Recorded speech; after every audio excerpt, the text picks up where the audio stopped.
ډېر زیاته مننه ده خو به یو دوه شعرونه ووایم ټیم زیات دی بس بیا به ځم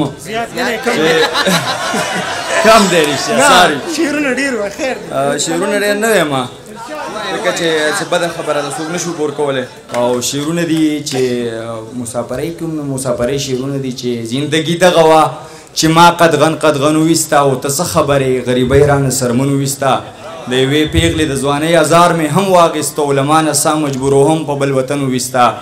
کفن یې نه و پښتنو له یې پښتو کړې وه جو جنازه یې د عابد په ماسخوتن وویسته بس دی او یو څو شعرونه چې استاز تړلی وم سرجي استاز تړلی وم د غیرو په نصاب پورې او ملا هره قصه تړي په عذاب پورې زه قسمت داسې د تیرو شاته ساتلی یم چې ژوند مې لوستی دی د کرب او اضطراب پورې دې نه خبر نه دي چې دا د پرمختیا لاره ده د نن زلمي ملنډې وکړې په کتاب پورې ستا په جبین باندې دا تورې زخې داسې ښکاري لکه چینختې وي مچۍ په سور ګلاب پورې او زه مې د خپلو مشرانو قصې یادې ساتم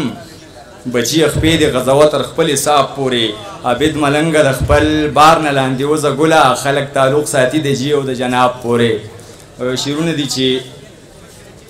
رانه پډکه خوله خندا د لباس چرته کیږي دې زمانې ته مې د ستونزو احساس چرته کیږي دلته رښتې د روایاتو په قدغن کې کیږي رښتې د مینې د خلوص په اساس چرته کیږي د تنهایۍ شدت ته دغه د دروغو باور ستا د لیدلو تسلي په تماس چرته کیږي زما په سر کې اندېښنو سمې مورچې وهلي زما علاج د طبیبانو په لاس چرته کیږي زه درد پرسته به په کوم مخ قصیدې لیکمه عابد ملنګه ما نه دغه بکواس چرته کیږي شعرونه یو ملګري غوښتنه وکړه لحاظه اوس مې واده کړی دا شعرونه مې پرېښي دي خو دا دوه شعرونه